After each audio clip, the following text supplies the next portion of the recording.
करून हे तुमच्यासाठी. जर एखादा राष्ट्रवादी पक्षाचे आमदार जर धर्मासाठी एकत्र येत असेल तर बाकीच्या पक्षाचे लोक का थांबले? सर्वांनी पुढे यायला पाहिजे, कारण हा लढा आपल्या धर्माचा आहे. आज कानिफनाथ देवस्थानवर 2010-11 पासून वक्फ बोर्ड ताबा दाखवत होती. वक्फ बोर्डची जमीन आहे म्हणून. जेव्हा त्या वक्फ बोर्डचा जन्म सुद्धा झाला नाही. वक्फ बोर्डचा जन्म 1954 मध्ये झालाय, आपल्याला माहिती असेल. आणि कानिफनाथ देवस्थानचा इतिहास आपण जर बघितला तर या औरंगजेब, अकबर यांच्या आईचे नवऱ्यांचे पण जन्म नसन झाले. तेव्हापासून कानिफनाथांचा इतिहास आहे. आणि आज त्या इतिहासावर कुठेतरी आपण कमी पडतोय. ज्या ठिकाणी त्यांची संख्या ह्या गावात आपण विचारतो किती 10% आहे. काहीतरी 400-500 त्यांचे लोकसंख्या आणि 265-70 काही मतदान आहे. आणि हिंदूंची संख्या 4000च्या वर आहे. तर विचार करण्यासारखी गोष्ट आहे. ज्या ठिकाणी यांची 200 आणि 500 मतं आहे, त्या मतांसाठी तुम्ही लाचार होऊन त्यांची चाटुगिरी करताय आणि 4000 हिंदू कमी करताय.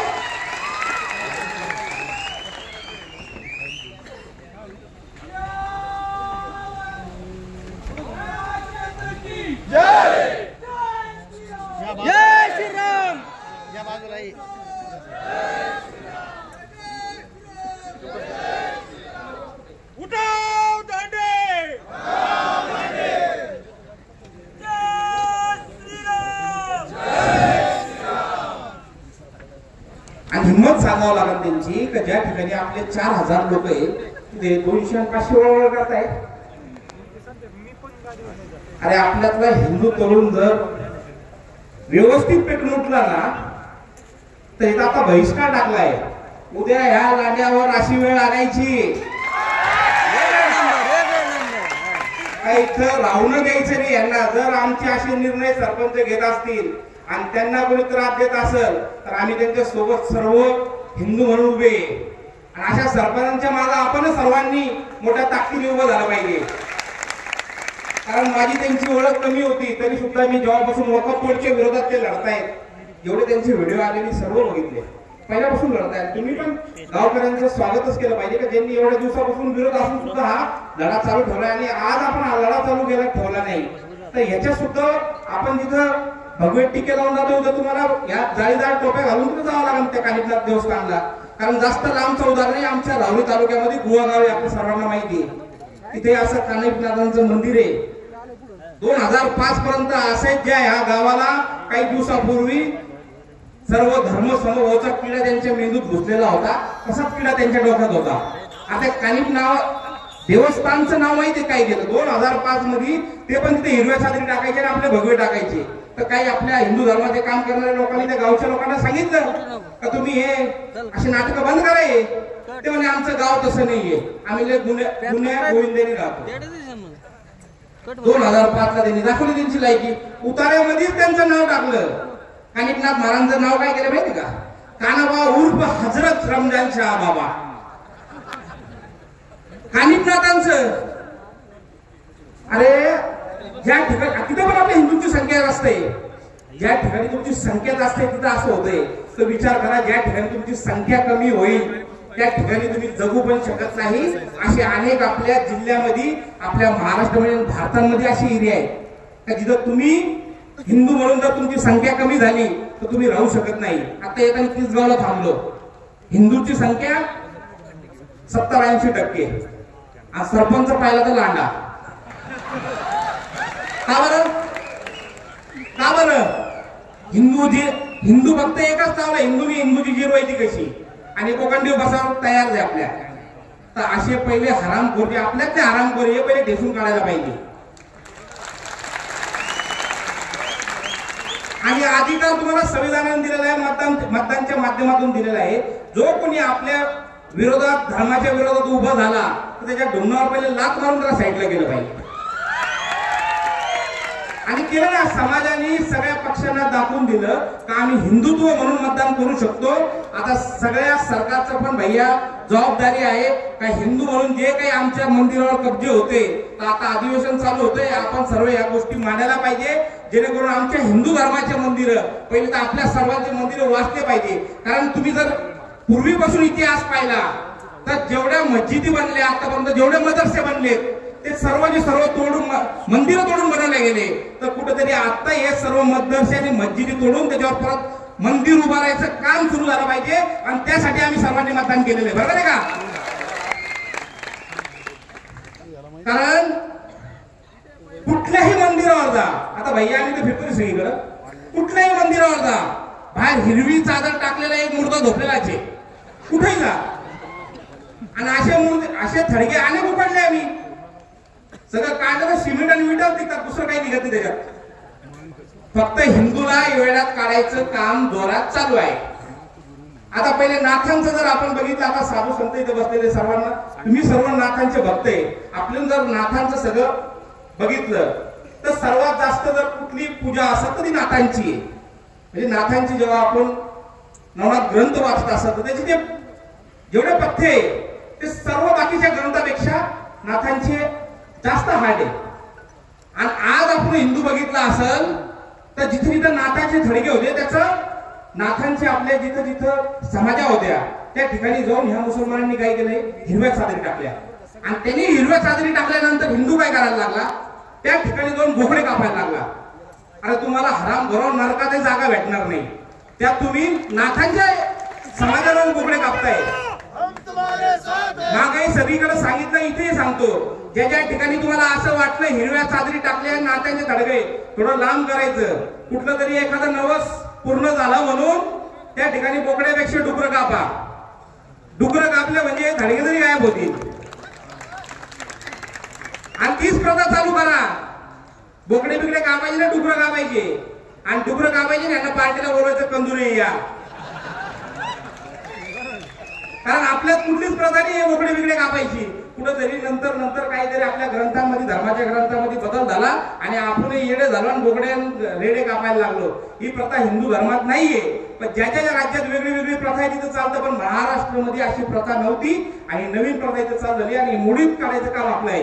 हे लोक 8-8 दिवस आंघोळी करत नाही. सरपंचांनी जो निर्णय घेतला, गावाने जो ठराव घेतला, गाया कापून तुम्ही पूजेत सामान विकायला बसतात.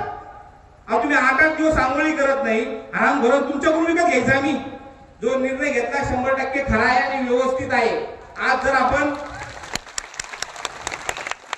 उत्तर प्रदेशचा महाराजांचा निर्णय पाहिला, आता प्रयागराजला तिकडे जाऊन आलो आम्ही, 4000 एकर मध्ये ते नियोजन होतं. 4000 एकर मध्ये कितीतरी लाखोनी दुकानं होते, पण एकही लांड्याला दुकान लावून नाही दिलं तिथं. त्यांना मत नाही पाहिजे का तिथं 4000 एकर मध्ये 50 कोटच्या आसपास लोकांनी तिथं दर्शन घेऊन गेले, आंघोळ करून गेले नदीमध्ये. त्या ठिकाणी एकही दुकान लागून दिलेले. म्हणजे एवढ्या मोठ्या राज्यात एवढी मोठी लोकसंख्या असून सुद्धा ते लोक निर्णय घेऊ शकतात. तर आपल्या इथं आपण ग्रामपंचायत मध्ये घेऊ शकत नाही. हा अधिकार आहे आमचा. आम्ही कुणाकडून खरेदी केली पाहिजे हा आमचा अधिकार आहे. जर आमचा सरपंच सांगतोय आम्हाला खरेदी नाही करायची, आम्ही गावाने निवडून दिले त्याचं जसं सरपंच म्हणून आम्ही तसं करू. असं करून आपण सर्व उभे झाले पाहिजे. आणि आता भैया आपल्यावर मोठी जबाबदारी वाढली आहे. आता तर आपण सर्वीकडे जिल्ह्यात फिरतात, तर कुठेतरी सर्व नाथ भक्तांची जेव्हा लोकसभेचं इलेक्शन चालू होतं त्याचं आमच्या सर्व नाथ भक्तांची इच्छा आहे, जसं कानिफनाथांचं आता हे चालू आहे, तसं आमची मनापासून इच्छा आहे. आम्ही सर्व हिंदू म्हणून तुमच्या सोबत आहे. एकदा आपल्याला मिनीनाथ 100% मुक्त करायचं भैया. आणि ह्या सर्व अशा गोष्टी निवेदन देऊन प्रशासनाला जायचं, निवेदन द्यायचं आणि आमचं असं नाही करायचं. नियोजन करायचं, हजारोच्या संख्येने जमायचं आणि ते तोडून फेकायचं. कारण हे आमचं आहे आणि मागून घ्यायचं नाही, हिसकून घ्यायचंय सगळं. आणि जोपर्यंत हिसकून घ्यायची सवय लागणार नाही प्रशासनही सुधारणार नाही. आता कोणतरी प्रशासकीय माणसांनी म्हणलं हा ठराव आम्ही रद्द केला. तुझ्या बापाचं गाव आहे का ठराव रद्द करायला? छत्रपती शिवाजी महाराज काहीतरी भैया आता ते ठराव रद्द करत असताना त्यांनी त्या लोकांना, तिकडच्या लोकांना जे ठराव याला आले, जे लोक आपले भाविक भक्त होते त्या भक्तांच्या सह्या घेतल्या आणि म्हणजे तुमच्या लोकांच्या 97 सह्या झाल्या, ते 100 सह्या पाहिजे होत्या, असंच काहीतरी झालेलं आहे त्याच्यात. तर आपण सर्वांनी तो ठराव जो घेतलेला आहे आणि तो ठराव पूर्णपणे पासच झाला पाहिजे.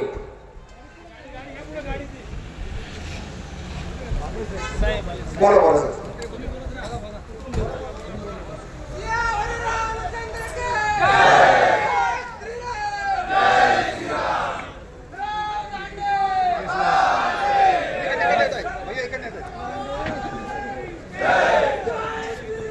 कोणी उठू नका, खाली बसून घ्या.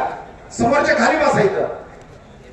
स्टेजच्या जवळचे आहेत ना ते थोडं बाजूला सरका, सर बाजूला येतो, सरका सरका सर बाजूला सरका येतो.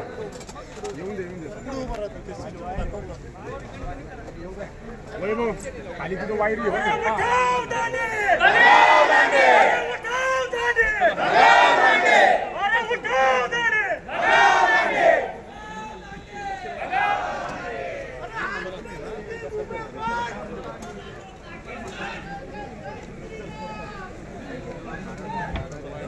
जरा इथली गर्दी जरा कमी करा बरं. आता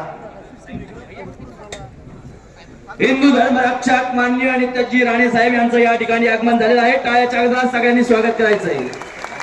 अखंड हिंदुत्वाची बुलंद तोफ माननीय हिंदू धर्म रक्षक नित्याजी राणे साहेब यांचं या पुण्यनगरीमध्ये ब्रह्मचैतन्य कानिपथांच्या या पावन भूमीमध्ये सहर्ष असं स्वागत. सगळ्यांनी टाळ्यांच्या गजरामध्ये स्वागत करायचंय. जय श्रीराम, जय श्रीराम. हे पहा, स्टेजवर गर्दी करू नका. सर्वांनी आता खाली बसा. इथं हे बघा, इथं लाऊडस्पीकर आहे, थोडासा बाजूला सरका. या ठिकाणी हिंदू धर्मरक्षक माननीय नामदार नितेशजी राणे साहेब, महाराष्ट्र राज्याचे कॅबिनेट मंत्री, छत्रपती श्री शिवाजी महाराज, सर्वांना विनंती आहे खाली बसून घ्या. छत्रपती श्री संभाजी महाराज की जय, भारत माता की जय, हिंदू धर्म की जय, जय श्रीराम, जय श्रीराम, जय जय श्रीराम.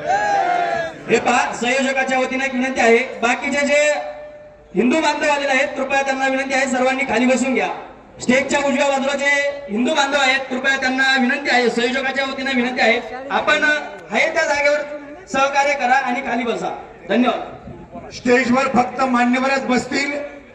मी लगेचच प्रास्ताविक करण्यासाठी आपल्या मढी गावचे सरपंच तथा कानोबा उर्फ कानिफनाथ देवस्थानचे अध्यक्ष संजय बाजीराव मरकड यांना विनंती करतो, आपण प्रास्ताविक करण्यासाठी लगेचच सुरुवात करावी.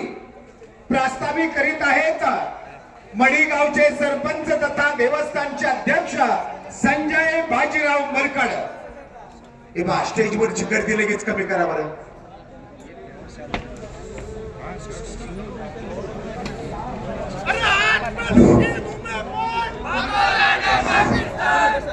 जय श्रीराम.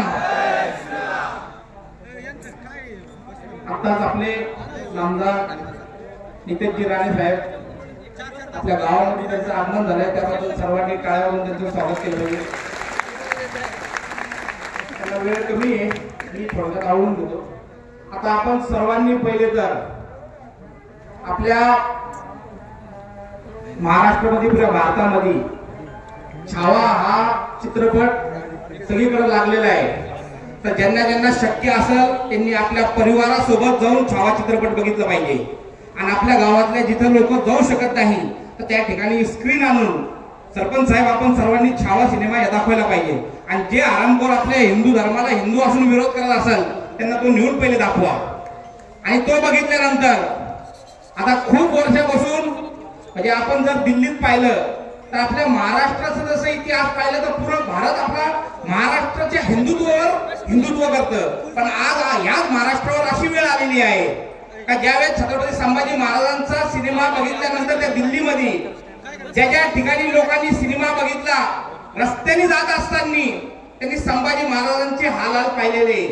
रस्त्याने जाताना जिथं जिथं औरंगजेब, अकबर, बाबर या हरामखोरांचे नावाचे रस्ते होते त्या त्या ठिकाणी या लोकांनी जाऊन आपल्या हिंदूंनी त्या बोर्डावर मुतून त्याला काळी फासली.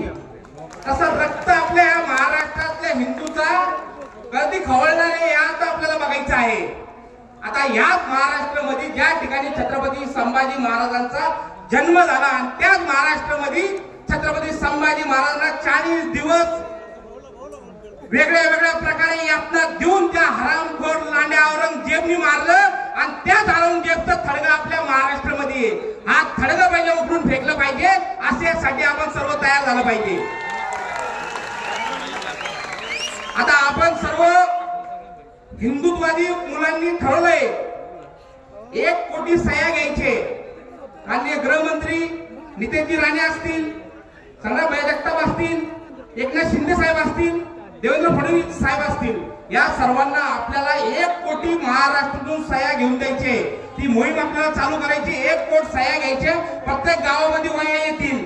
त्या वहीवर आपण सर्वांनी आपली सही करायची आणि ती पूर्ण 1 कोटी झाल्यानंतर आपल्याला फडणवीस साहेबांना पाठवायची आहे का याच हिंदूंनी आपल्याला सर्व हिंदूंनी मतदान केलंय आणि या हिंदूंचं म्हणणं आहे का या महाराष्ट्राला लागलेला त्या औरंगाचा दात उघडून फेका. आणि मी थांबतो. जय श्रीराम. धन्यवाद बेग साहेब.